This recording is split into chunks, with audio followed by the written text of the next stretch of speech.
এই 1,25,000 গিয়া হাজির হয়েছে। হুজুর ওগো আল্লাহর দরবেশ, আপনি সঠিক, আপনি ঠিক আছেন, আপনার ধর্ম ঠিক, আমাদের জীবন বাঁচান, আমাদের ফসল বাঁচান, কি করতে হইব খালি দেখো। খাজা গরিবে নওয়াজ মতান্তরে 38 বছর যাবত পর্যন্ত আমার খাজা গরিবে নওয়াজ ইসলাম প্রচার করছে এই হিন্দুস্তানের জমিনে। 92 লক্ষ হিন্দু মুসলমান হয়েছে। সুন্দর করে আল্লামা ডক্টর ইকবাল রহমাতুল্লাহ আলাইহি ফার্সি ভাষায় লিখতেছেন, এই পৃথিবীর মানুষ, আমি মাইনুদ্দিন আমার যত ধন সম্পদ আছে আমি গরিব দুঃখীরে দান করে দিয়েছি, আমার কাছে জর্রা পরিমাণ ধন সম্পদ রাখি নাই।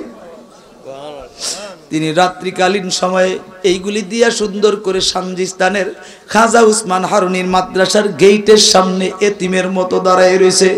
একটা পাঞ্জাবি, একটা সেলাই সারা লুঙ্গি, আর একটা পাগড়ি, আর একটা কাশের লোটা, আর একটা রুমাল একেবারে সাদা। একেবারে কি সাদা। কাশের লোটাটা তো বুঝতে পারছেন, তামা কাশ, ঠিক কিনা? এই তামা কাশের যন্ত্র, এই জিনিসটা লয়া তিনি গেছেন। বাবারে এমনি ভাবে দাঁড়ায় রয়েছে এতিমের মতো, আর আল্লাহর দরবারে কান্দে।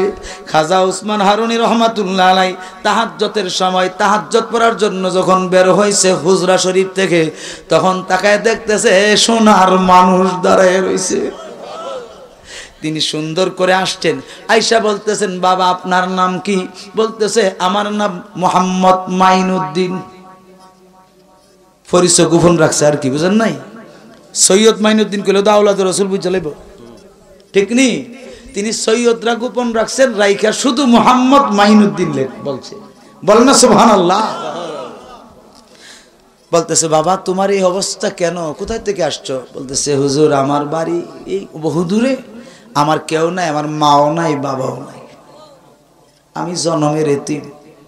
শুনেছি আপনি বড় দয়ার সাগর, আপনার মাদ্রাসায় যদি পড়ার কোনো ব্যবস্থা থাকতো। এই কথাটা বলে যখন বলতেছে, খাজা উসমান হারুনির কলিজা ফেটে কান্না শুরু হয়ে গেছে। তিনি কাঁদতে কাঁদতে বলো, বাবা মাইনুদ্দিন, যার দুনিয়ার জমিনে কেউ নাই তার আল্লাহ রাসূল আছে, তুমি আমার কাছে আসো, আমার বুকে আসো, আমি এই সমস্ত ছেলেদেরকেই তালাশ করি। তিনার বুকে টাইনা নিয়া এই মাদ্রাসায় ভর্তি কইরা একটানা 20 বছর পড়াশোনা করছে। কয় বছর? 20 বছর পড়াশোনা করছে।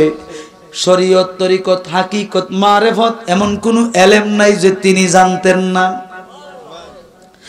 এমন কোন শিক্ষা নাই যে শিক্ষা খাজা গরিবের নওয়াজের মধ্যে নাই।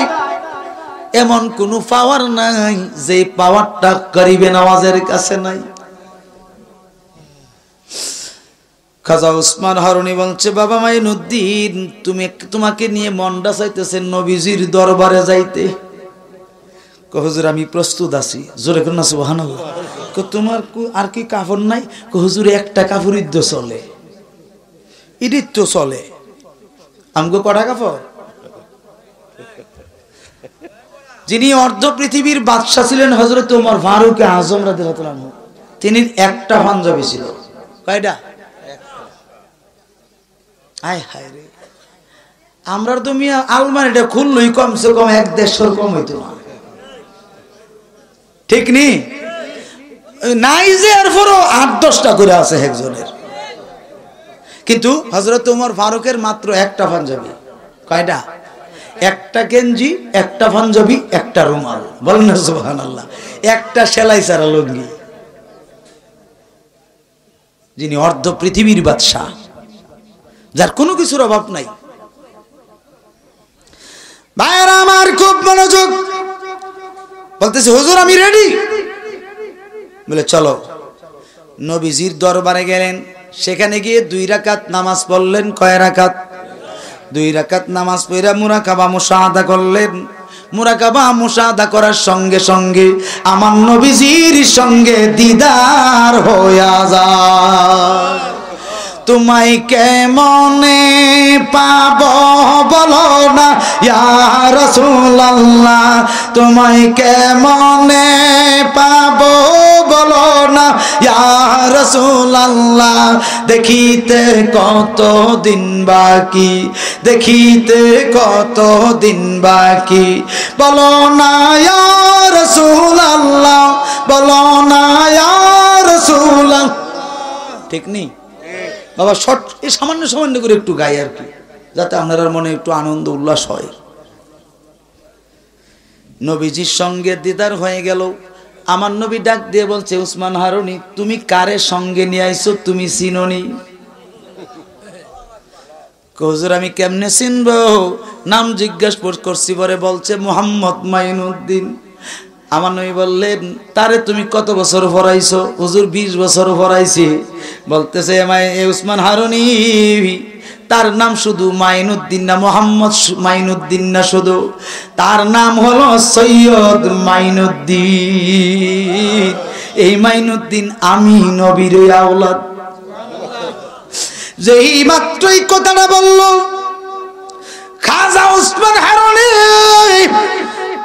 হযরত খাজা গরিবে নওয়াজের দিকে তাকাইয়া চোখের পানিগুলো গড়গড় করে ছেড়ে দিল মাইনুদ্দিন রে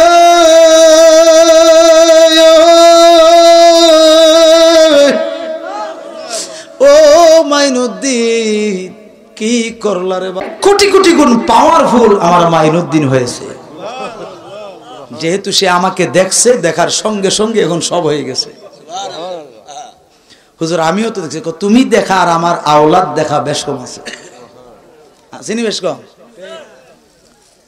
মুরাকাবা শেষ হয়ে গেল বলতেছে মাইনুদ্দিন একটা রাত্র তুমি থাকো আমি তোমার একটু খেদমত করব হুজুর মাফ করে দেন সম্ভব না সেখান থেকে বাগদাদ শরীফে চলে গেলেন আসর নামাজের পরে কোন নামাজের পরে আমার গাউসে সাকালাইন শেখ সৈয়দ মহিউদ্দিন আব্দুল কাদের জিলানী বাগদাদি আল গিলানী রাদিয়াল্লাহু তাআলা আনহু তিনি এই বাগদাদ শরীফের তিনার খানকার ভিতরে হাজার হাজার মানুষের সামনে তিনি ওয়াজ নসিহত করতেছেন ইন্ডিমিন টাইমে তিনি দরজায় দাঁড়াইছেন হুজুর গাউসে পাক তিনাকে এইভাবে আঙ্গুল দ্বারা ইশারা করে বলছেন ডান দিকে কর্নারে বসো আটু জোরে কর না রে আটু জোরে বলে কোন কর্নারে বসতে বলছে ডান দিকের কর্নারে ডান দিকের কর্নারে তিনি বসছেন চুপচাপ নিরিবিলি কোনো কথা নাই যেই মাত্র তালিম শেষ হয়ে গেল সব শ্রোতাদেরকে হুজুর গাউসে পাক সবাইকে বিদায় দিলেন দেওয়ার পরে তিনি গাউসে পাক ওই মাইনুদ্দিনের কাছে গিয়ে বলছে বাবা মাইনুদ্দিন হিন্দুস্তানে যাওয়ার জন্য বুঝি তুমি আমার কাছে আসছ কোথায় যাওয়ার জন্য হিন্দুস্তানে যাওয়ার জন্য বুঝি নবীজি তোমাকে আমার কাছে পাঠিয়ে দিয়েছে মাইনুদ্দিন কিরি আমি তো কোনো কিছু কইলাম না টইলাম না এটা জানলো কেন আমি হিন্দুস্তানে লিখাইছি আমার তো দয়াল নবীজি মুরাকাবার মধ্যে বলে দিছে ওসমান হারুনি আমার মাইনুদ্দিন হিন্দুস্তানের জন্য ফিট করা হয়েছে কারণ ওই হিন্দু সম্প্রদায়কে মুসলমান বানাইতে গেলে আমার মাইনুদ্দিন ছাড়া কেউ পারবে না তুমি তাকে আমার আব্দুল কাদির কাছে পাঠাই দিও আমার আব্দুল কাদির তাকে হিন্দুস্তানে পাঠাই দিবে বলুন না সুবহানাল্লাহ আটো জোরে কর না সুবহানাল্লাহ বলতেছে হুজুর আপনি জানলেন কেমনে আমি যে হিন্দুস্তানের জন্য আসছি বলতেছে তোমরা যখন নবীজির সঙ্গে মুরাকাবায় কথা বলো তখন আমি নবীজির সঙ্গে মুরাকাবায় ছিলাম আমি সব দেখছি সব শুনছি তুমি এক কাজ করো আসছো ভালো কথা আমার এই খানকায় যেখানে বসছো সেখানে তুমি 41 দিন চিল্লা করো কয়দিন মসজিদে না খানকায় তোর আসতে কোন কিরে মসজিদে না খানকায় গাউসে পাকের খাজা গরিবে নওয়াজকে খানকায় চিল্লা করাই 41 দিন আর আমগো দেশে কিছু মুসলমান আছে নামদারি তারা মসজিদ ছাড়া আর ভালো জায়গা খুঁজে পায় না কথা ঠিক কিনা আর জোরে কোন ঠিক না বে ঠিক রে জাহেল মূর্খ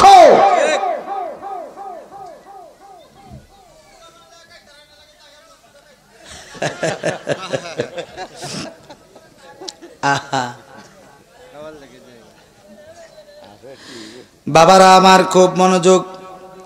এবার খাজা গরিবে নওয়াজ 41 দিন চিল্লা করছেন, এর মধ্যে 13 দিন মাত্র 13টা রুটি আসছে শক্ত। কয় কি? শক্ত রুটি আসছে 13টা, আর খেজুর আসছে 13টা।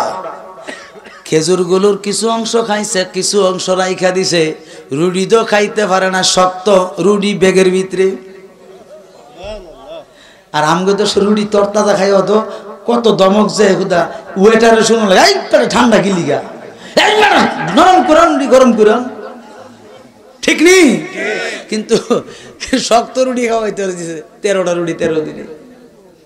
41 দিন থেকে 13 দিন গেলে কয়দিন থাকে?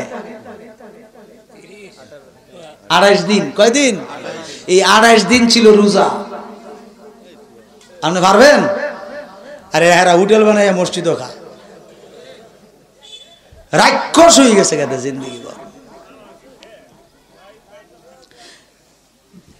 41 দিন পুরা হয়েছে, বলতেছে মাইনুদ্দিন এখন তোমার যাওয়ার সময় হয়েছে। হুজুর কিভাবে যাব? এই নাও, মাগরিবের নামাজের পরে একটা মোমবাতি ধরাইছে। কি ধরাইছে? আমাদের দেশে মৌলানারা বলে মোমবাতি নাকি নবীজির যুগে ছিল না, আরে গাউসে বাগের যুগে ছিল না। আমি বলছি বালা কইরা বাহাজাতুল আসরার কিতাব ফইরা কইও আছে না নাই, ঠিক কিনা? গুনিয়াতু তালিবিন ফইরা কইও। আগের যুগে মসজিদে শুধু মোমবাতি ছিল আর তেলের বাতি ছিল, ঠিক কিনা? কারেন্ট ছিল না রে বাবা, কারেন্ট ছিল না। এটা কইতার কারেন্টের বয়স হয়েছে কয় বছর? আরে বাবা আমি তো হায়াতি জিন্দেগিতে কুফি দেখতে দেখতে জীবন শেষ।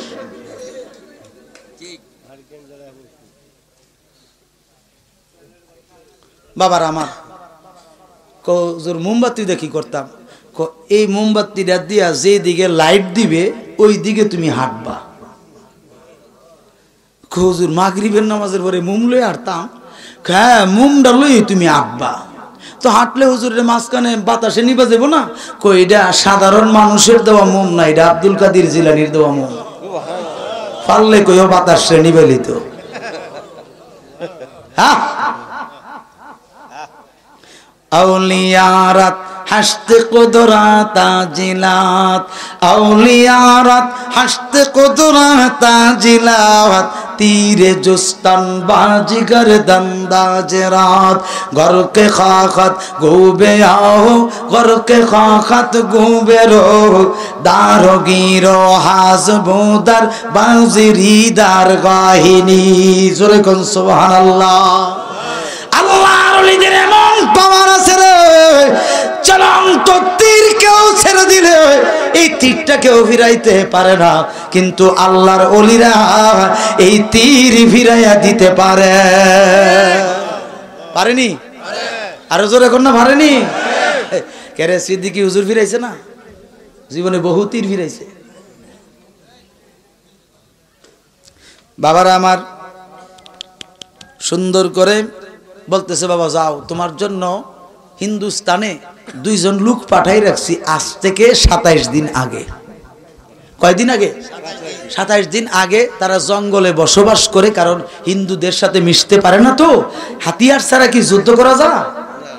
তো হিন্দুদের জন্য শ্রেষ্ঠতম, তাদের বিরুদ্ধে যদি কোনো হাতিয়ার থাকে সেটা ছিল হুজুর খাজা গরিবে নওয়াজ, ঠিক কিনা?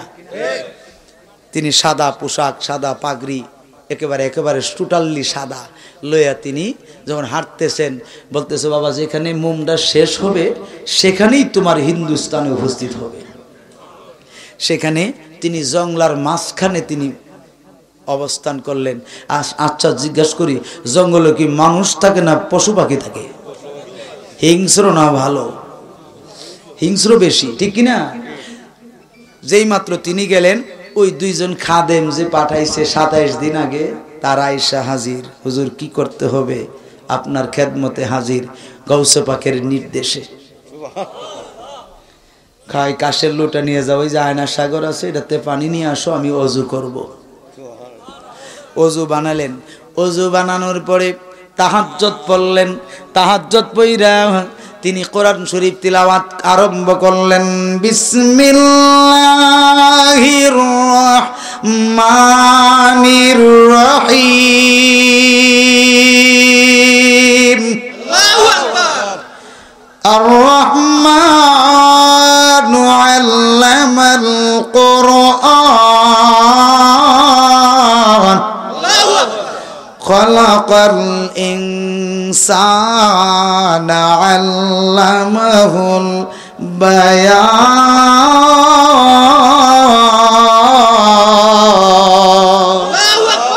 কোরআন শরীফ তেলাওয়াত করতেছেন। এই জঙ্গলের যত বাঘ সিংহ আছে, যত হিংস্র প্রাণী আছে, সব হিংস্র প্রাণীর আইসা আল্লাহর ওলি দরবেশ হযরতে খাজেগানের চতুর্দিকে দাঁড়াইয়া গেছে। বৈশা বৈশা তারা কোরআন শরীফ তিলাওয়াত শুনে আর তারা চোখের পানি ছেড়ে ছেড়ে এই জঙ্গলের মধ্যে কান্দে। এ আমার আব্বাজিরা, আমরা চলাফেরা করি, গাছের ভাষা বুঝি না, কীট পতঙ্গের ভাষা বুঝি না, গরু বাছুরের ভাষা বুঝি না, এমনকি শ্রীগাল বিড়ালের ভাষা বুঝি না। হুজুর খাজা গরিবে নওয়াজ জঙ্গলের ভিতরে যত পশু ছিল, গাছ গাছালি ছিল, সকলের ভাষা তিনি বুঝতেন। আর সবার সাথে হুজুর খাজা গরিবে নওয়াজ কথা বলতেন। বাবারা আমার, তিনি জিজ্ঞাসা করছে, কে জঙ্গলার পশুরা কি ব্যাপার, তোমরা কাঁদো কেন? বলতেছে, হুজুর আমরা তো বড় অত্যাচারের মধ্যে আছি। কিসের অত্যাচার বলো? আমাদের এই দেশের একজন বাদশাহ আছে, যার নাম হলো রাজা পৃথ্বীরাজ, বড় জালিম বাদশাহ। সে প্রতিদিন বিকালবেলা সকালবেলা আমাদের পশুদেরকে শিকার করে ধইরা নিয়ে খাইয়া ফেলে, অথবা তাদেরকে ধ্বংস করে বলে মেরে ফেলে। হুজুর আমরা দুনিয়ার জমিনে অন্য কোনো মানুষের ক্ষতি করি না, আমরা আল্লাহর জিকির করি। আল্লাহ পাক নির্দেশ দিয়েছে আমরা একটা পশু আর একটা পশুর খাবার হইয়া থাকে, এই জন্য আমরা পশু হয়ে আমরা পশু দইরা খাই অথবা কোনো প্রাণী দইরা খাই, আমাদের খিদা নিবারণ করি, কিন্তু আমরা কোনোদিন মানুষের উপর আক্রমণ করি না। এ রাজা পৃথ্বীরাজের মানুষের আমাদেরকে শিকার করে নিয়ে যায়। হুজুর যদি কোনো ব্যবস্থা থাকে আপনি মেহেরবানি করে আমাদেরকে বাঁচাইয়া দেন। বলতেছে, আজকে থেকে তোমরা নিরাপদে থাকবা। হুজুর আমরা নিরাপদে থাকবো কেমন করে? বলে, তোমরা শুধু পড়ো লা ইলাহা ইল্লাল্লাহু মুহাম্মাদুর রাসূলুল্লাহ সাল্লাল্লাহু তাআলা আলাইহি ওয়াসাল্লাম। সুন্দর করে কালেমা শরীফ পড়ছে জঙ্গলের যত পশু পাখি আছে। পড়ার পরে একটা কথা মনে রাখবেন, বিধর্মী বলেন মুসলমানের কাছে এসে যদি কোনো কালেমা শরীফ পড়ে সে নিরাপদ। এটা ইসলাম ধর্মের আইন। এটা কি ইসলাম ধর্মের আইন? কিন্তু আমাদের দেশে তো ইসলাম ধর্মের আইন কেমনে চলে তার দিকে খেয়াল না, খালি গান বাজনার দিকে খেয়াল। গান বাজনা আসেনি আপনার এনতে? হ্যাঁ, মাআযাল্লাহ। আপনি কোরআন শরীফে আসছে লাহওয়াল হাদিস আয়াতে কারিমা, এই লাহওয়াল হাদিস দ্বারা স্পষ্ট প্রমাণ গান বাদ্য বিলকুল হারাম। এটা আমার কথা না, অগণিত কিতাব দ্বারা প্রমাণ। প্রশ্ন করতে পারেন, হুজুর খাজা গরিবে নওয়াজের দরবারে দি গান বাজনা করে? আমি বলবো, খাজা গরিবে নওয়াজের লিখিত একটা কিতাব দ্বারা আপনি বলেন যে খাজা গরিবে নওয়াজ নিজে গান বাজনা করছে? একটা দলিল যদি দিতে পারেন আমি মাথা পেতে আপনার কাছে নত হয়ে মেনে নেব। বুঝেন নাই বুঝি কথাটা? অনেকে বলে আকাশটা কাঁপছিল কোন, বরফির ঘাম ছিল কোন, সেই দিন শীত। আসলে গান আছে না? হ্যাঁ আসেনি? মিথ্যা কথা, সাবধান। এইরকম ভুল ফতোয়া দিবেন না বাবা, কারণ নবীজিও গানের বিরুদ্ধে। গান বাদ্যের বাদ্যযন্ত্র আছে না, শুধু একটা রেওয়ায়েত আছে বুখারীতে এবং মেশকাতেও আছে হাদিসটা। এই বাবুল এলান একটা অধ্যায় আছে, কিতাবুল এলান। এলানের মধ্যে আসছে দফ। দফ বুঝেন তো? 1 ফিট খোলা আছে না, একটা ফিট খোলা একটা বাজান এমনি দুইটা কান্দাত লাগাইয়া হয়েছে, গরুর কিছু পর্দা টর্দা লাগাইয়া এমনি বাজানি। এটা কি? এটার বলা হয় দফ। এটার বলা হয় কি? এই দফের ব্যাপারে আপনি 5000 দফ বাজান, কোনো সমস্যা নাই। হারমোনি তো বলছি, বাঁশি, এই সেই বক্কর চক্কর করতাল একটাও আপনি জায়েজ বলে খাড়া করতে পারবেন না। শুধু এই দফটারই পারবেন। কোনটারে? দফ ছাড়া কোন যন্ত্র জায়েজ নাই। আমার দাওয়াত দিলে দেন, না দিলে না, আমি দাওয়াতের লেগে মরি না। আমি তো এমনি 2টা করে মাহফিল শেষ করতে পারি না, জীবন শেষ আমার, ঠিক কিনা? আমি অনুরোধ করব বাবা, যারা গান বাজনাকে ফরজ করেছেন, অনুরোধ, ফরজ দিয়েন না, ফরজ বলেন না, জায়েজও কইেন না। গুনার কাম করতেছেন, করেন, সমস্যা নাই। বিচার করব কে? জোরে কোন না কে? সাবধান। অগণিত হাদিস দ্বারা প্রমাণ আছে গান বাদ্যযন্ত্র আছে না, বাদ্যযন্ত্র এবং বাদ্যযন্ত্রের সঙ্গে তাল মিলিয়ে গান, এটা বিলকুল না জায়েজ, এটা জায়েজ নাই। আপনি অনুরোধ করবো আপনাদের, হাতে দড়ি পায়ে দড়ি, দরকার লাগলে এই হারাম কাজটাতে কেন যাবেন? আমাদের দেশে সুদ ঘুষ আছে না নাই? এটাও হারাম। এটাও কি হারাম? মদ খাওয়া, কথা বলেন, জুয়া খেলা, গাঁজা, বিড়ি, মাকরুহে তাহরিমি, ক্ষেত্র বিশেষে।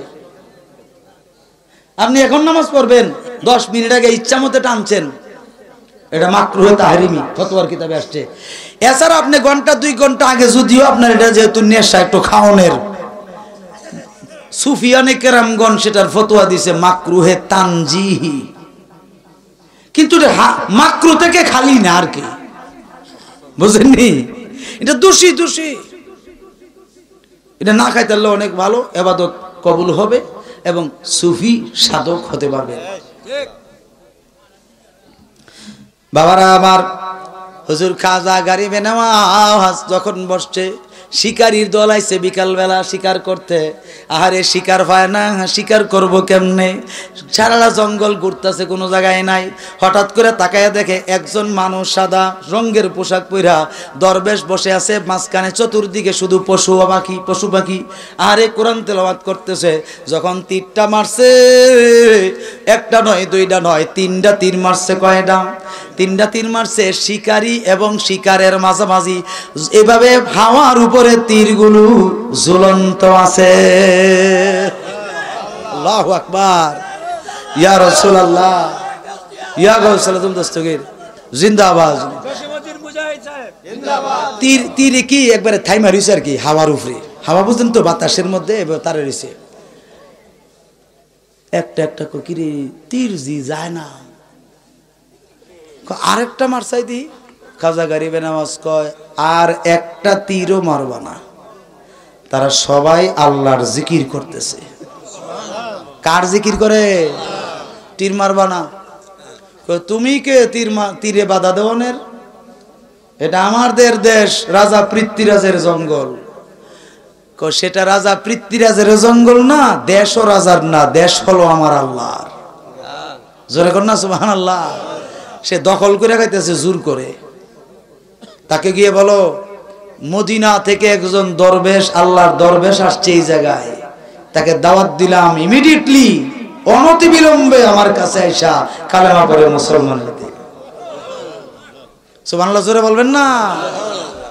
এই কথা যখন বলছে, শিকারি গেছে গা। আর শিকারি যায় না, খালি জোর জবরদস্তি করতেছে, শিকার ধরেই নিবে। বলতেছে, বুঝছি তোমরা এমনি যাবে না। তিনি তীরগুলোকে ইশারা করছে, হে তীর, আমি আল্লাহ রসুলের একজন খাস গোলাম বলছি, তাদেরকে পিছু দিয়ে ধাওয়া করো। ধাওয়া করতে করতে রাজপ্রাসাদে নিয়ে যাও, খবরদার আঘাত করো না।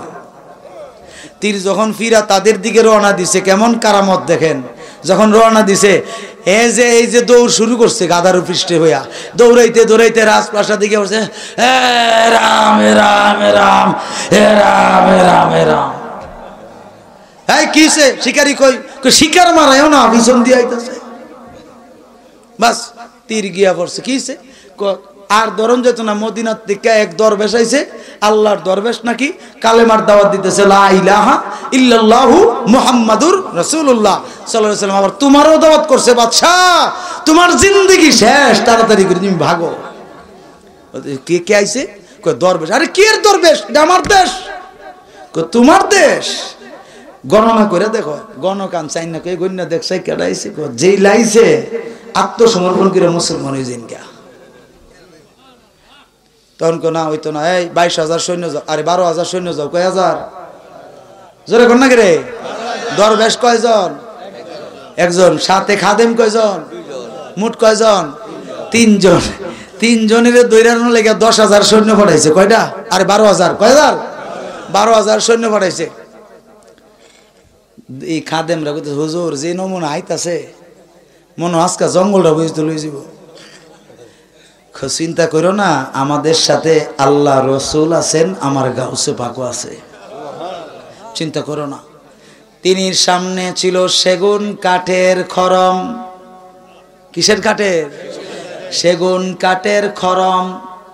কোন কোন কিতাবে লেখছে জৈতুন কাঠের খরম। জোরে কোন সুবহানাল্লাহ। এই খরমকে তিনি আদেশ করতেছে, খরম রে, আমারে ধইরা নেওয়ার জন্য আসতেছে, তোমাদের কিছু করার আসেনি। খরমের আল্লাহর কাছে বলে, আল্লাহ জবানটা খুলে দাও, কথা বলি। জবান খুলে দিল আল্লাহ, কাঠের খরমের জবান খুললো। বলতেছে, হুজুর আমরা রে কি করতে হবে খালি কম। বলতেছে, তোমরা শুধু খালি ফিডাইবা চেহারা। কোথায়? চেহারায় পিটাইবা, মাথায় পিটাইবা, গর্দানে পিটাইবা, কিন্তু সাবধান একবারে মাইরো না, খুন খারামি ভালো না। হুজুর কি করতাম এরই? হ্যাঁ যাও। খরম অটোমেটিক খোদার কুদরতে শূন্যে উঠতেছে। খোদার কুদরত বোঝা যায় না, কিতাব প্রমাণ করে। এই খরম ছিল 2টা, হাজার হাজার খরম হয়ে যায়। যখন গাদা গোড়া নিয়া যখন আসতেছে, পিঠের থেকে তারা ধরাস ধরাস করে পড়া শুরু করছে। আর তলোয়ার নিয়ে যখন জঙ্গলে ঢুকতে চায়, আর ফিডান শুরু করছে, খরমের ভিডা। বাপরি বাবা, বাপরি বাবা, তরাজ জ্বালাইতেছে ভিডা। মিয়া মানুষ বলে খায় রে, মানুষ নাই, কিচ্ছু নাই, ফিডাইকে কাউকে দেখা যায় না, মারে কে। অবস্থাটা তো বুঝতে পারতেছি না। একজন আরেকজনকে কই, তোমার কপাল রক্ত করে, তোমার চেহারাত রক্ত করে। এলাকা তোর কপাল, তোর চেহারাত রক্ত করে। কয়টি খরমের বাড়ি। কিসের বাড়ি? ওরে তোমরা কি বুঝাইবা আমার অন্তর বুইরা কালা। আমরা জানি গো মুর্শিদের পীড়িতের কত জ্বালা। আমরা জানি গো দয়ালের পীড়িতের কত জ্বালা। এই জগতে প্রেম করিয়া কে রয়াছে বালা গো, কে রয়াছে বালা। আমার মুর্শিদের পীড়িতে আমার অন্তর ভুইরা কহেলা। আমার দয়ালের পীড়িতে আমার অন্তর ভুইরা কহেলা। আমরা জানি গো মুর্শিদের পীড়িতের কত জ্বালা। আমরা জানি গো দয়ালের পীড়িতের কত জ্বালা। ঠিক নিও বাবা? কেউ মুর্শিদের পীড়িতে জ্বালা আসেনি? আপনারা তো ফিরিতে মন করা করছেন, জ্বালা থাকতো নাকি রে? হ্যাঁ কোনটা? এটা কোন যেত না। ও মুর্শিদ হারানোর রোগ যে কত বড় রোগ, এটা তো বুঝবো যারা তরিকতের সাগরে হাবুডুবু খাইতেছে, এরা না বুঝবো যে মুর্শিদ হারার যে কত যন্ত্রণা। ঠিক নি? মুর্শিদ আর তো কেহ নাই, নিদান কালে তোমায় যেন পাই। মুর্শিদ আর তো কেহ নাই, নিদান কালে তোমায় যেন পাই। ঠিক নি? রাত্রির গভীরে গাইবেন, শান্তি আসবে। কি আসবে? মানুষের সামনে গাইলে তো শান্তি পেতেন নাকি রে, টিটকারি দিব। ঠিক নি? একা একা গাইবেন, মনে করবেন যে আমি বড় একা। মুর্শিদ গো তুমি ছাড়া আমার আর কেউ নাই। আমার বাবারা, যখন খরমের পিঠা এমন আরম্ভ হলো, এই সৈনিক বাহিনী যত আছে তারা বলতেছে দরবেশের দরকার নাই, চলো আমরা রাজপ্রাসাদে ফিরা যাই। নমুনা ভালো না, ফিরাইতে আরম্ভ করলো। ফিরাইতে রাজ সিংহাসনে অর্থাৎ রাজপ্রাসাদের ভিতরে ঢুকতেছে, যাইতেছে রাজপ্রাসাদের ভিতরে যাইতেছে। এবার রাজপ্রাসাদের ভিতরে যাওয়ার পরে হাজার হাজার মানুষ ঢুকতেছে, আর রাজা পৃথ্বীরাজ বলতেছে এরাম এরাম এরাম এরাম, তোমরা কারা বলে তোমরা কারা মারাইও না, আমরা হইলাম তারা ওই যে 12,000, ওই যে ফাড়াইছিল 12,000। কি 12,000 ফাড়াইছি? তোরা অবস্থা করে আমরা অবস্থা করে আমরা চিন্তা করে আর তোমার লাভ নাই। তোমার মাথার উপরে তাকায় দেখো 2টা ঝুলতাছে। কয়টা মাথার উপরে ঝুলতাছে। কি ঝুলে? এটি তো খরমে না, কাঠের খরম না, এটি মানুষ নাই, কিচ্ছু নাই, এটি খাটের খরম উঠে লোক আপনি ইডিন তো ফিটাইছে। আরে খরমে ফিটাই কেমনে? কারে খরমের ফিটাই তো আজকে অবস্থা। চেহারা ঠিক নাই, মাথা ঠিক নাই, ফাড়াই ঘুরাই লিছে সব। রাত 2টারে ধ্বংস করে দিতেছি। তলোয়ারটা টান দিয়া যখন আঘাতটা করতে শুরু করব, এই আঘাত করতে এইভাবে একটা প্রস্তুতি হয়েছে না, এই তলোয়ারের নিচে দাইসা সাফাত মারে, কফালো মারে, মানে মাইরা তারে ফেনা তুলতেছে। কারিটি কি এই মনে আঘাত করতেছি লাগে না কে রে, খালি আমারে ভিড়ে এমনি তো মারছে আমরা রে। কি কয়? হ্যাঁ খরমে ভিড়ারে মন খরম মারে মানুষের জিগায় মারস করে। খরম কয় বুঝদি না তোরে কেরে মারি, আগে ভিড়াইল। যখন ফিরতেছে না বাবা, এ রাজা পৃথ্বীরাজে তলোয়ার ফালাইয়া সিংহাসন ফালাইয়া পিছনের গেট দিয়া দৌড় মারছে। এক দৌড়ে গিয়া হয়েছে কূপ আছে না, যে কূপের তে পানি ছিড়ে দিলে সুস্থ হয়ে যায়, ওই কূপের কিনারে গিয়া হাবাইতেছে এরাম এরাম, ইডা কি করলা এরাম এরাম, কি করলা। আচ্ছা রামে কইতারে কি কন? রামে কইতারে এটা কি রেখেছে? এবার পাবলিক সবাই বলতেছে এই রাজার পিছনে থাকলে তো মাইর হয়ে মরতে হইব। একটা কাজ করো, যার যেমনি লো বাড়ির জায়গা, বাড়িতে গেল সবাই, যাই হোক আস্তে আস্তে করে সুস্থ হয়েছে। এবার রাজা পৃথ্বীরাজে গণক আবার আনছে, আরে কও না কেমনে পাওয়ার কমান যাক, এটা তো হিলারই কাজ, দরবেশের কাজ করছে, এখন তো কিচ্ছু করার নাই। একটা মাত্র উপায় আছে, আয়না সাগরের পানি বন্ধ করে দিলে তিনি রিয়াজত কমে যাইব, অজু গোসল করতে পারতো না, সব আমল কমে যাইব, পাওয়ারও কমে যাইব, এটি বন্ধ কর। এবার রাজা পৃথ্বীরাজে সৈনিক দিয়া এই আয়না সাগরের পানিটা বন্ধ করে দিছে। হুজুর খাজা গরিবে নওয়াজ মুস্কি হাসতেছে, তিনি দেখেনি, জোরে কন্যা দেখেনি। খাদেমরা জিজ্ঞাসা করছে হুজুর আপনি মুস্কি হাসছেন কারণটা কি? বলে যাও মুস্কি আসার কারণ বুঝতে পারবাই না, গটিটা লইয়া যাও, পানি নিয়ে আসো। গটি নিয়ে গেছে, সৈনিকরা ফিরাই দিছে, কেউ পানি নাই। দরবেশ গিয়া বলো পানি নাই, এমনি চলতে কো কি বুঝলা? বাজান পানি নাই, দে না, বন্ধ। যাও তোমরা শুয়ে পড়ো। রাত্র যখন গভীর হইল, হুজুর খাজা গরিবে নওয়াজ হাত দ্বারা এইভাবে একটা মাছও করছে, 2 জন ঘুমের ঘরে। হুজুর খাজা গরিবে নওয়াজ আমার আল্লাহর সঙ্গে কথা বলতে আরম্ভ করলো। আল্লাহ, ওগো আমার আল্লাহ, পানি বন্ধ করে দিছে, তোমার রিয়াজতে ব্যাঘাত সৃষ্টি করে দিছে। আল্লাহ গো কি করব তুমি এবার আমাকে বলে দাও।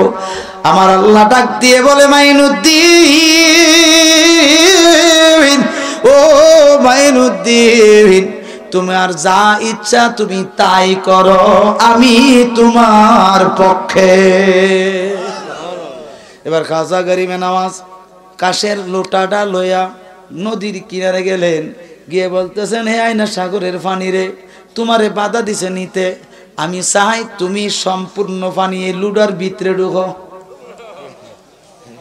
যা আছে সব আয়না সাগরের পানি কাশের লুডার ভিতরে ঢুকাই দিছে। জমিনেও পানি দিতে না, পানি নাই। রৌদ্র আল্লাহ মাইনুদ্দিন দিতাছি রৌদ্রটা একবারে এক টানা 48 দিন রোদ দিছে। কয়দিন? একেবারে ফাড়াফাড়ি রোদ, ফাড়াফাড়ি। জমিন ফাইটা, জমিনের ফসল মহিরা দুল উঠতেছে। প্রজারা কইতাছে, অবস্থাটা দেখছো নি? রাজা পৃথ্বীরাজে তামসা দেখতেছে রাজ সিংহাসনে বসে বসে। সবাই গিয়া হাজির হই, সবাই লাঠি লোটা লাঠি ছোটা নিয়া রাজ দরবার। এই তোমরা লাঠি লইছে করে? লাঠি লইছি কি রে? কথা বাড়াইলে ভিডামো, তোমার বাদশাগিরি শিখামো। বলে কি হয়েছে? জমিন শেষ হইতেছে, রোদ বৃষ্টি নাই, পানি নাই, কিচ্ছু নাই। কানা সাগরে পানি আছে না? তুমি গিয়া চেষ্টা করে দেখো পানি আছে না। রাজা গিয়া ঘুরা গিরা দেখতেছে পানি নাই। আহার এটা কি তা? পানি গেল কই? আবার গণক আছে। গণক বুঝেননি? গণিন নাটি আর কি, রস কর সিঙ্গা বুলবুল মালেক মস্তিকা আসিন আসিন আসিনি। এ জাতের আপনি মনে করেন যে 10টা কথা বললো, অন্তত 3টা কথা হইলো সত্যি হইব অনুমানের উপরে। গণক দানছে, যেই পানি ছিল এই পানিটা তো দেখতাছে একটা লুডার ভিতরে ঢুকে দিছে।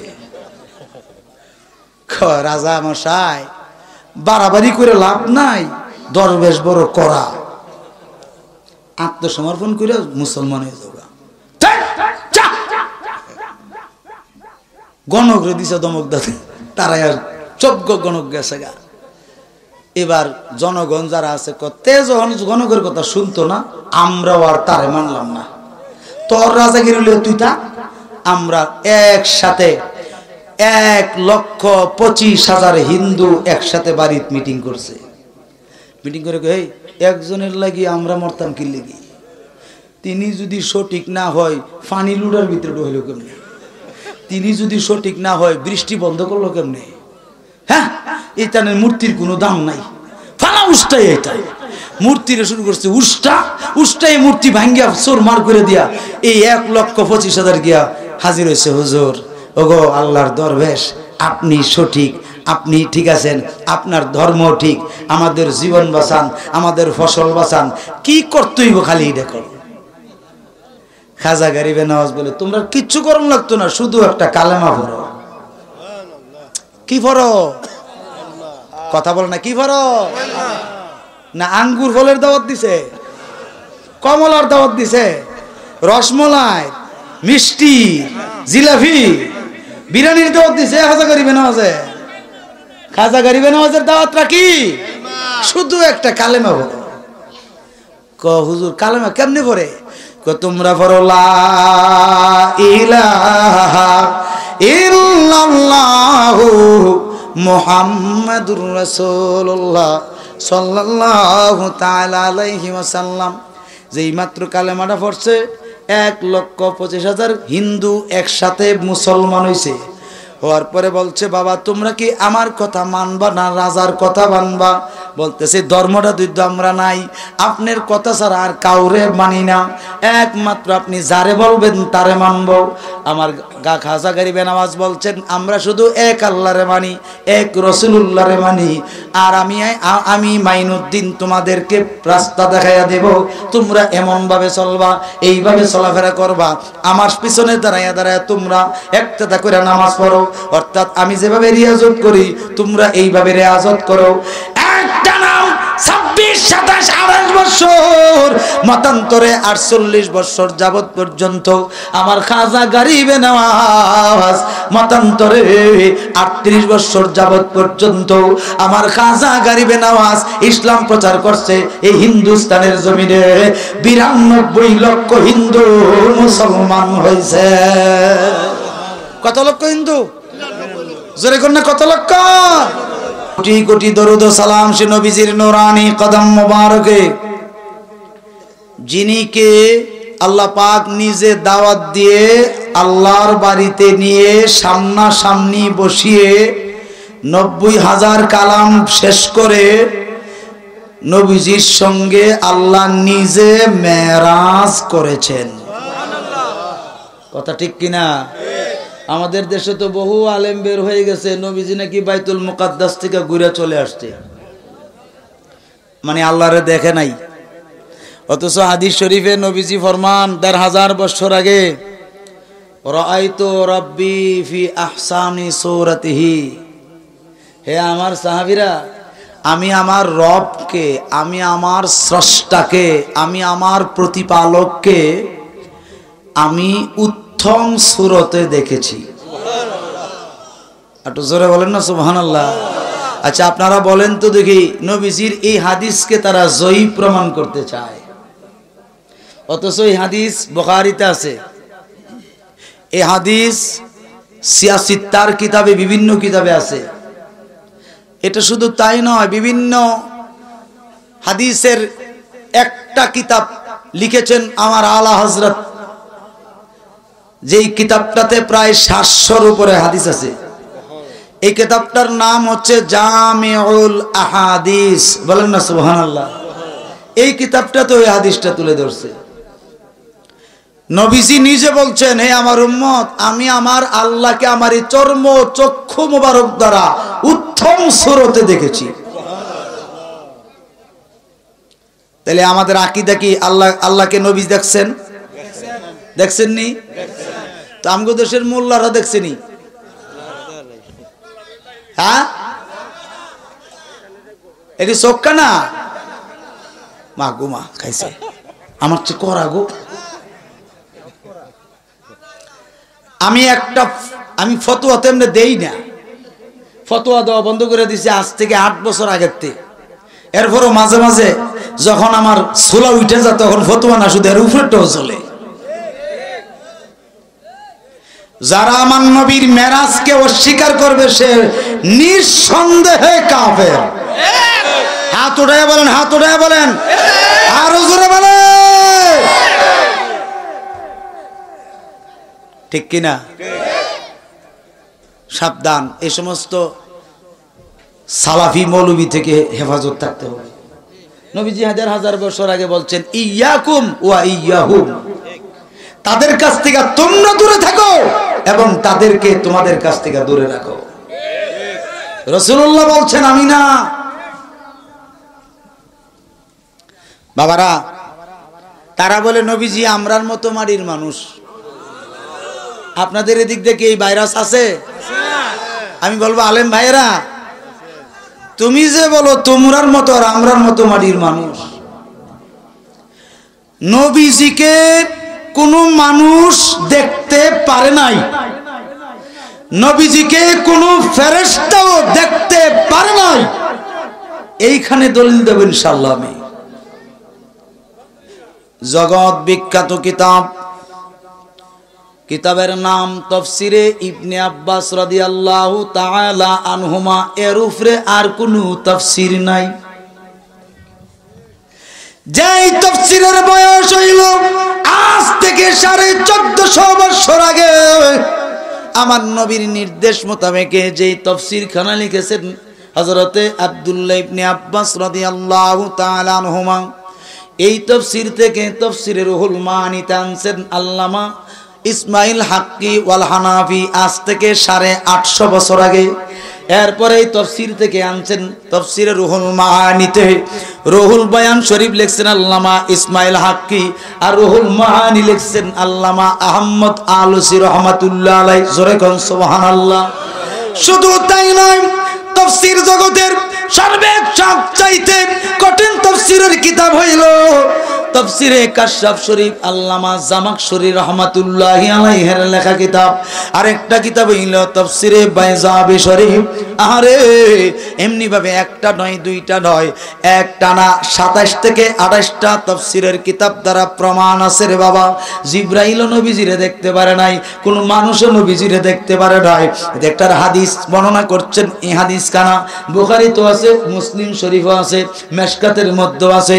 আরেকটা কিতাব আছে মাদারিজুন নবুওয়াত, লিখেছেন আল্লামা শাইখ আব্দুল হক মুহাদ্দিস দেহলভী রাহমাতুল্লাহ আলাইহি। এই আমার ভাইরা খুব মনোযোগ মন দিয়ে বসেন। জানি না কতক্ষণ আলোচনা করতে পারবো বাবারে, অনেক দূর থেকে আমি আসছি সত্য, আমি তো কোনোদিন আমার মনে হয় এই জায়গায় মনে হয় আর কোনোদিন আসি নাই, এই ফার্স্ট টাইমে আপনাদের কাছে হাজির হলাম। এবার আসেন বাবারা, হযরতে আল্লাহর হাবিব সাল্লাল্লাহু আলাইহি সাল্লাম, সাথে ছিল হযরতে আবু বকর সিদ্দিক রাদিয়াল্লাহু তাআলা আনহু। নবীজি আর সিদ্দিক আকবর হাঁটাহাঁটি করতেছেন, বেশি নয় রে বাবা, বিকাল বেলা। কোন বেলা? বিকাল বেলা হাঁটাহাঁটি করতেছেন, অর্থাৎ নবীজি সামনে সামনে হাঁটে, সিদ্দিক আকবর পিছনে পিছনে হাঁটে। সতর্ক হেন। হযরতে সিদ্দিক আকবর রাদিয়াল্লাহু তাআলা আনহু তাকায়া দেখতেছে যেই জায়গায় নবীজির নূরানি কদম মোবারক পড়ে, ওই জায়গায় জীবনে কোনোদিন কদম দেন না। অর্থাৎ যত জায়গায় তিনি হাঁটাহাঁটি করতেছেন, হযরতে সিদ্দিক আকবর রাদিয়াল্লাহু তাআলা একবার এই সাইডে, আরেকবার ওই সাইডে, একবার এই সাইডে, আরেকবার ওই সাইডে, পিছনে পিছনে হাঁটে। আমার নবী ডাক দিয়ে বলে, আবু বকর গো, ও আবু বকর, কি ব্যাপার তুমি এইভাবে এই সাইডে যাও একবার, ওই সাইডে যাও একবার, কারণটা কি? ডাক দিয়ে বলে, নবীজি গো, ও গো মায়ার নবী, ইয়া রাসূলুল্লাহ, আমি দেখতেছি আপনার কদম মোবারক কোন কোন জায়গায় পড়ে, এই দিকগুলো আমি খেয়াল করে করে হাঁটতেছি, বিয়াদবি হইলে আপনি মেহেরবানি করে আমাকে মাফ করে দেন। আমার নবী বললেন, আবু বকর, তুমি যেমনি ভাবে আমাকে আদব দেখায়া চলাফেরা করো, আমি রাসূল বড় খুশি হয়ে গেছি, আমার আল্লাহ তোমার প্রতি খুশি হয়ে গেছে।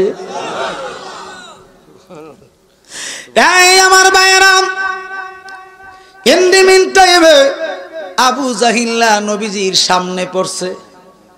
কে পড়ছে? বড় ভালো মানুষ ছিল মনে হয়। আবু জাহেল ভালো মানুষ ছিল না? কেউ বাবা বাবা ভালো মানুষ ছিল না? এখানে হজ করছেন কে? হজ করছেন কি? আসেনি কেউ? হাজি বাজি আপনি আছেন? এই স্টেজ আসেনি কেউ? ও আমি আছি, আমি আছি। হ্যাঁ, নবীজির বাড়ি আর আবু জাহিল্লার বাড়ি 100 হাত দূরত্ব। কয় হাত? ঠিক তদ্রুপ আমার বাড়ি আরেকটা আবু জাহেলের বাড়ি এইরকম 100-200 হাত দূরত্ব। আমার চতুর্দিকে কিন্তু ওহাবি। কষ্ট হইতেছে নাকি? আমার দরবার যে আছে মান্নানিয়া দরগা শরীফ, এটার চতুর্দিকেই ওহাবি। পারলে তুমি ফানি ছাড়া আমারে গিলে, কিন্তু পারে না। কোনটা দিয়ে জানেন নি? ওই দলিলটা দিয়া পারে না, শক্তি দিয়া কুলাইতে চেষ্টা করে। আমি বলছি শক্তি বাদ দাও, দলিল নিয়ে আসো। কথা ঠিক কিনা? হাত তুলে বলেন না ঠিক না বেটি? কারণ গায়ের জোরে ইসলাম চলে না, ইসলাম চলবে দলিলের জোরে। আবু জাহেল নবীজিকে দেইখা বলতেছে, ইয়া মুহাম্মদ ইবনে আব্দুল্লাহ বাশারুন মিসলুনা আনতা কুসরি। জোরে কর নাউজুবিল্লাহ। বলতেছে, এ আব্দুল্লাহর বেটা মুহাম্মদ, তুমি তো আমরার মতো একজন সাধারণ মানুষ, তোমার মতো কুসরি বিশ্রী আর কেউ নাই। আচ্ছা, এই কথা যদি আপনারে কই, আপনি কেমন লাগবো? ফিডে ফিডে শুরু করতেন। নবীজি কি কন, চাচা আপনি ঠিক কথাই কইছেন। কত নরম, আহারে। হযরতে সিদ্দিক আকবর রাদিয়াল্লাহু তাআলা আনহু চোখের পানি ছেড়ে দিয়ে কান্দে আর বলে, নবীজি গো, ও গো মায়ার নবী, আবু জাহেলের কথার আগে আপনি ঠিক বলছেন, আমি আবু বকর মেনে নিতে পারলাম না। আমি আবু বকর সাক্ষ্য দিতেছি, ওয়াল্লাহি, আল্লাহর কসম, আল্লাহর কসম, ইয়া রাসূলুল্লাহ, আপনার মতো এত সুন্দর আসমান জমিন আরশ কুরসি লৌহ কলম চন্দ্র সূর্য তারকারাজি তাতা সারা থেকে লামাকান পর্যন্ত যত ফেরেশতা কুল থাকুক না কেন, কোন সৃষ্টি আপনার মতো এত সুন্দর কেউ না। নারে তাকবীর, আল্লাহু আকবার, নারে রিসালাত, ইয়া রাসূলুল্লাহ, নারে গাউসিয়া, ইয়া রাসূলুল্লাহ। নবীজি মুস্কি হাসি দিয়ে বলে, আবু বকর আপনিও ঠিক কথাই বলেছেন। এখন আপনারাই বলেন, দুইটা কথা কি ঠিক হইতে পারে? হ্যাঁ, পারে নাই। দলিল আরম্ভ হইল বাবাজিরা, দলিল কিন্তু শুরু হইল, খুব মনোযোগ। হযরত আবু বকর বলে, ইয়া রাসূলুল্লাহ, দুইটা কথা এক হইবে মানতে পারি না, ওইলে আমারটা ঠিক কর, নাইলে আবু জাহেলেরটা বে ঠিক কর, নাইলে আবু জাহেলেরটা ঠিক কর, নাইলে আমারটা বে ঠিক কর। নবীজি বলছেন, না, তোমরা দুজনের কথাই ঠিক। নবী গো, এটা কেমনে? এবার নবীজি বলতেছে, আবু বকর শোনো, আবু জাহেল যখন আমার দিকে তাকাইছে, আমি এবং আবু জাহেলের মাঝখানে আবু জাহেলের দিকে ঘুরাইয়া আল্লাহ পাক কুদরতি একটা আয়না ধরছে। এই আয়না দিয়া আবু জাহেলের কুসরি বিশ্রী চেহারাটা দেখা নিজেরটা নিজে ঘৃণা করছে, আমারে দেখতে পারে নাই। ব্যাখ্যা বুঝতেছেন নি? হ্যাঁ, আবু বকর আপনি আমাকে দেখতে পারেন নাই। হুজুর এটা কেমনে? আমি না আপনার সাহাবী। হ্যাঁ, আপনি আমার নবুয়তের নূর মুবারক দেখা মুসলমান। কি দীক্ষা? নবুয়তের মোহর আপনি দেখছেন, দেখে মুসলমান হয়েছেন। হাকিকতে আপনি আমাকে দেখতে পারেন নাই, কারণ আমাকে দেখার ক্ষমতা সৃষ্টির কেউ নাই। দেখেন বাবারা আমার, আমি যদি কালাম শুরু করি, গজল শুরু করি, এখান থেকে সন্ধ্যা সকাল পর্যন্ত, না কালকে সন্ধ্যা পর্যন্ত বলতে পারবো, শেষ হবে না। কিন্তু কিছু ওয়াজ লইয়া যান, যে ওয়াজ দ্বারা ওয়াহাবীদের সঙ্গে যুদ্ধ করতে পারবেন, ঠিক নি? আমার ভাইয়েরা, হযরত আবু বকর বলছে, ইয়া রাসূলুল্লাহ, আমি কেমনে দেখতে পারলাম না? নবীজি বলছেন, তুমিও যখন আমারে দেখছো, তুমি এবং আমার মাঝখানে আল্লাহ পাক কুদরতি আয়না ধরছে তোমার দিকে, তুমি তোমার সৌন্দর্য দেখে প্রশংসা করছো, আমারে দেখতে পারো নাই। বলছে, ইয়া রাসূলুল্লাহ, এটা কেমনে? বলে, আমাকে তো ফেরেশতারাই দেখার ক্ষমতা নাই, তোমরা কেমনে দেখবা? দলিল তাফসীরে রুহুল বায়ান শরীফে আসছে, আমার নবীজির মেরাজের অধ্যায় আসছে, পরিষ্কার ভাবে জিবরাইল আমিন সিদরাতুল মুনতাহায় গেছেন নবীজিকে নিয়ে। একবার সিদরাতুল মুনতাহা জিবরাইলের শেষ সীমানা, আর পরে আর কোনো জিবরাইল যাওয়ার কোনো ক্ষমতা নাই। জিবরাইল আমিনের কথাটা ফার্সি ভাষায় আল্লামা ডক্টর ইকবাল রহমাতুল্লাহ আলাইহি উল্লেখ করছেন, আল্লামা শেখ সাদী রহমাতুল্লাহ আলাইহি উল্লেখ করছেন। শুধু তাই নয়, আমার আলা হযরত তিনি তিনার কিতাবে ফতোয়ায়ে রেজবিয়াতে উল্লেখ করছেন। এই আমার আব্বাজিরা খুব মনোযোগ। জিবরাইল আমিন সিদরাতুল মুনতাহায় দাঁড়ায়া বলতেছে, अगर अक्सर मुई बर्तर फरम फरूगे तजल्ली बसूजद फरम। बोलना सुभानाल्लाह। नबीजी गो ओ गो मायार नबी गो या रसूल अल्लाह, এখান থেকে যদি আমি চুল পরিমাণ সামনে আগাই, আল্লাহর নূরের তাজাল্লিতে আমার 600 পাখা পুরে ছাই হয়ে যাবে। কয়শো পাখা? এক একটা পাখার ব্যাখ্যা দিবেন তাফসীরে জালালাইন শরীফে। আল্লামা জালালউদ্দিন সুয়ুতি রহমাতুল্লাহ আলাইহি, তিনি এমন একজন মুসান্নিফ, এমন একজন মুফাসসির, এমন একজন মুহাদ্দিস, যার সিনার ভিতরে 2 লক্ষ থেকে প্রায় 2.5 লক্ষ হাদিস সনদ সহ মুখস্থ ছিল। তিনি হায়াতে জিন্দেগিতে আমার নূর নবীজিকে একবার নয়, 2 বার নয়, 72 থেকে 75 বার স্বপ্নে দেখছে। আল্লামা জালালউদ্দিন সুয়ুতি রাহমাতুল্লাহ আলাইহি তিনার লিখিত কিতাব আল খাসাইসুল কুবরা, ওই কিতাবেও তিনি উল্লেখ করছেন চমৎকারভাবে, খুব মনোযোগ। এবার তিনি বলতেছেন, ইয়া রাসূলুল্লাহ, এই যে জিবরাইল আমিনের যে একটা পাখা কত বড়, তাফসীরে জালালাইনে তিনি উল্লেখ করতেছেন কামিসলুস সামায়ে, একটা আসমান যেমন তেমন ঠিক তেমন জিবরাইলের একটা পাখা। সুবহানাল্লাহ, ব্যাখ্যা দিছে, ভুল করলে সুইতি করছে, আমি না, কে বলেন? এবার জিবরাইল আমিন বলছে, হুজুর ইয়ান থেকে এক চুল পরিমাণ আমি যেতে পারবো না, আল্লাহর নূরের তাজালিতে শেষ হয়ে যাবে। আমার নবী ডাক দিয়ে বলে, জিবরাইল গো, ও জিবরাইল, মক্কা নগরীতে যখন তুমি আমাকে আনতে গেলা তখনও তো তোমার সামনে আল্লাহর নূর ছিল, কই তুমি তো ফুরলা না। বাইতুল মুকাদ্দাসে যে বুরাকে সাওয়ার করায় নিলাম সেখানে তো তোমার সামনে আল্লাহর নূর মওজুদ ছিল, কই তুমি তো ফুরলা না। সাত আসমান পার হইছো, সেখানে তো তোমার সামনে আল্লাহর নূর ছিল, কই তুমি তো ফুরলা না। অগণিত আলম অতিক্রম করছো, তখনও তো তোমার সামনে আল্লাহর নূর ছিল, কই তুমি তো ফুরলা না। জান্নাত দেখাইছো, জাহান্নাম দেখাইছো, তখনও তো তোমার সামনে আল্লাহর নূর ছিল, কই তুমি তো ফুরলা না। এরপরে কোটি কোটি আলম অতিক্রম করেছো, ওইগুলিও তো তোমার সামনে আল্লাহর নূর ছিল, কই তুমি তো ফুরলা না। আর এখন তোমার বাড়ির কাছে আসছো, এখনো তো তোমার সামনে আল্লাহর নূর মওজুদ আছে, কই তুমি তো ফুরো না। সুবহানাল্লাহ, আসল কথা বলো, ঠিক কি না?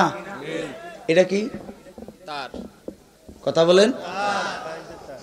তার না, কারণ আসেনি, কই আমার দি ধরে না। ও ভিতরে, সর্বনাশ, এটার ভিতরে একটা তার আছে, আসেনি? ওইটা তুই তো কারেন্ট। আচ্ছা, এই উপরেরটা হলো কভার, উপরেরটা কি? এই যে কভারটা কি লাগাইছে, যে এটা কি আপনি আমার জন্য সেফটির জন্য লাগাইছেন, আর নিচের ভিতরের যে তারটার জন্য লাগাইছে, কোনটা? সেফটির জন্য। কার সেফটি? কথা বলেন না, কার? আমাদেরকে যেন কারেন্ট স্পর্শ করতে না পারে, এই জন্য এটা সেফ, ঠিক নি না? তারের জন্য এই কভারের দরকার, তারের জন্য তো কোনো কভারের কোনো প্রয়োজন নাই। হুজুর সাল্লাল্লাহু আলাইহি সাল্লাম তিনি কেমন নূর, তাফসীরে জালালাইনে আছে নূরুন আলা নূর।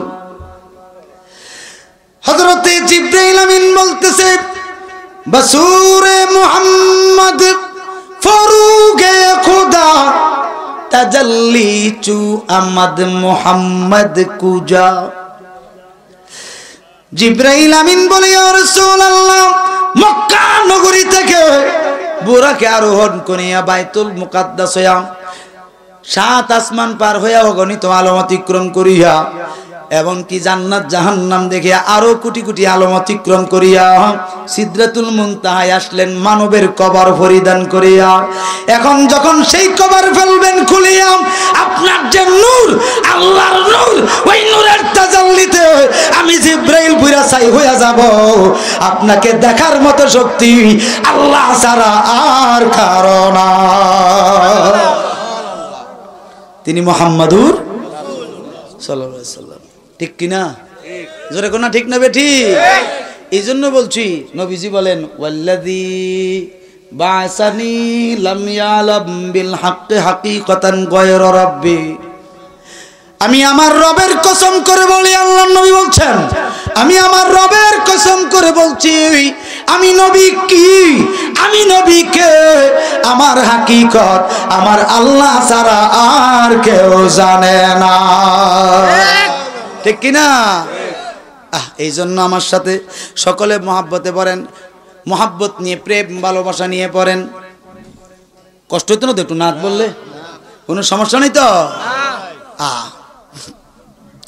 সুন্দর করে বলেন, নূর নবী এসেছে নূর নিয়ে এসেছে নূর নবী এসেছে নূর নিয়ে এসেছে সেই নূরেতে সারা জাহান আলোকিত হয়েছে সেই নূরেতে শাহজাহান আলোকিত হয়েছে নূর নবী এসেছে নূর নিয়ে এসেছে সেই নূরেতে সারা জাহান আলোকিত হয়েছে আসসালাতু ওয়াসসালামু আলাইকা ইয়া রাসূলুল্লাহ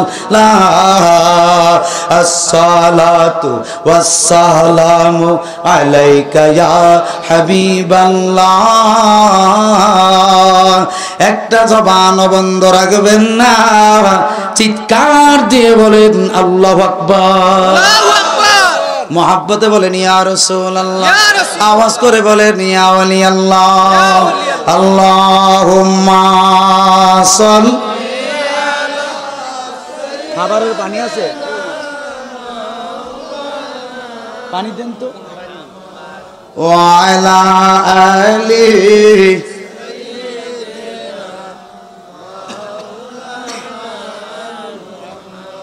আরো মুহাব্বতে বলেন আল্লাহুম্মা সাইয়্যিদিনা মাওলানা মুহাম্মদ ওয়া আলা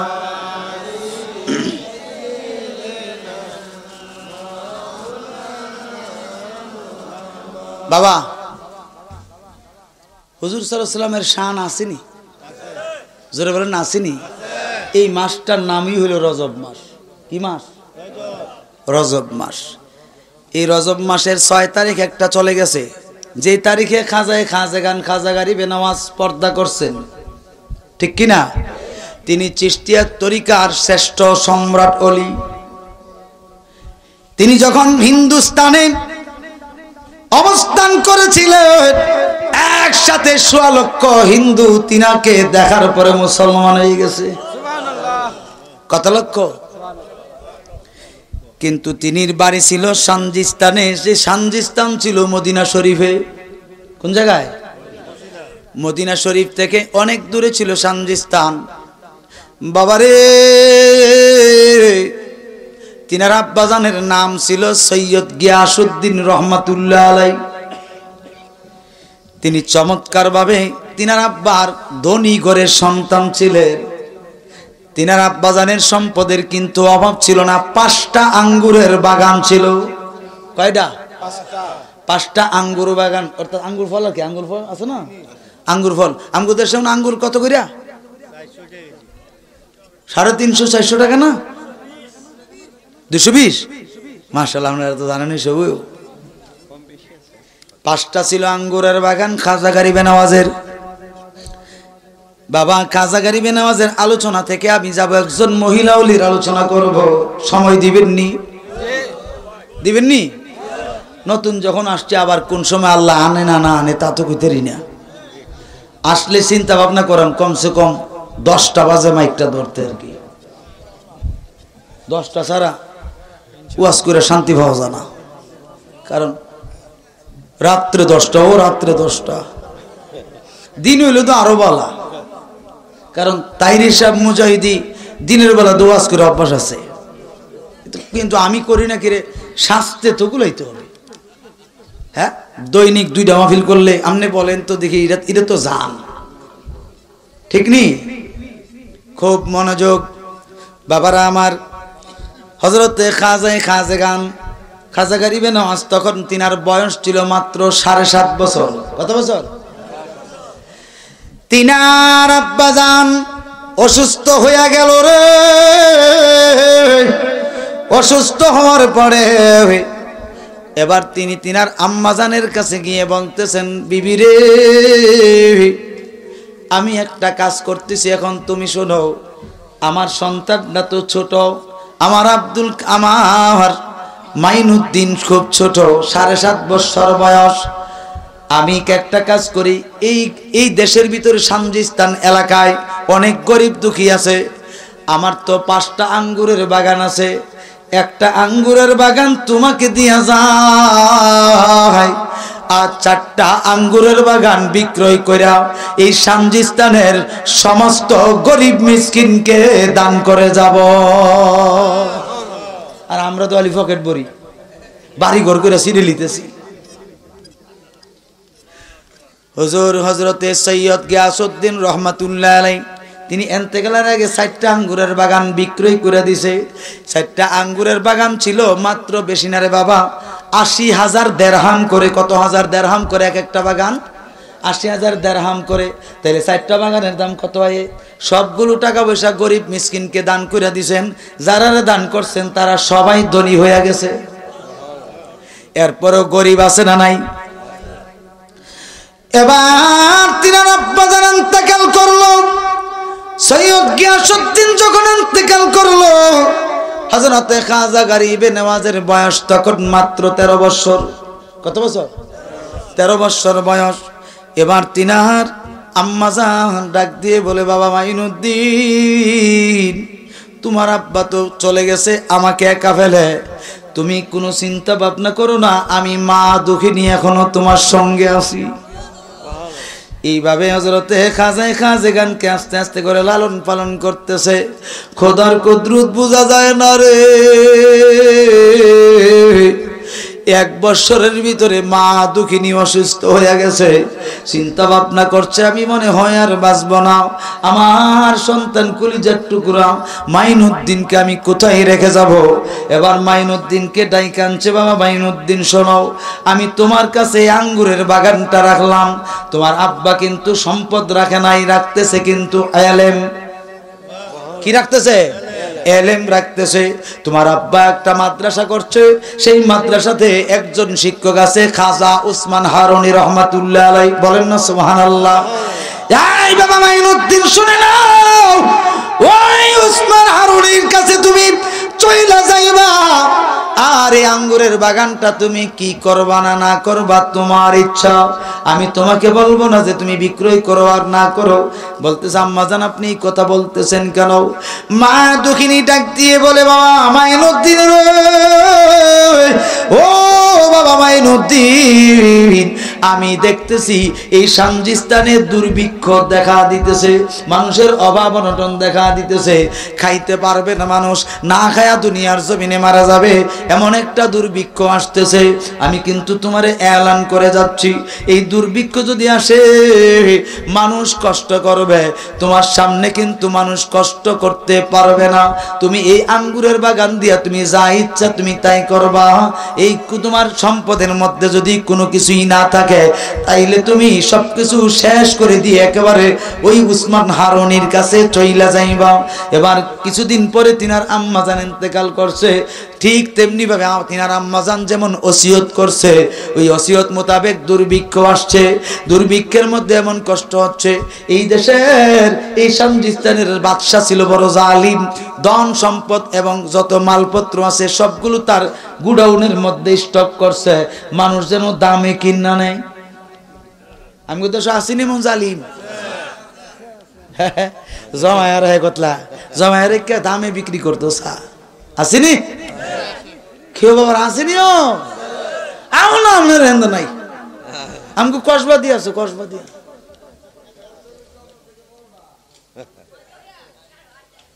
আছে বাবাজি বাবাজি বাবা বাবা বাবা বাবা বাবা বাবা আওয়াজ করেন না, দয়া করে আওয়াজ করেন না প্লিজ। বাজান বন্যা, আপনি বন্যা বলে কথা শুনেন না।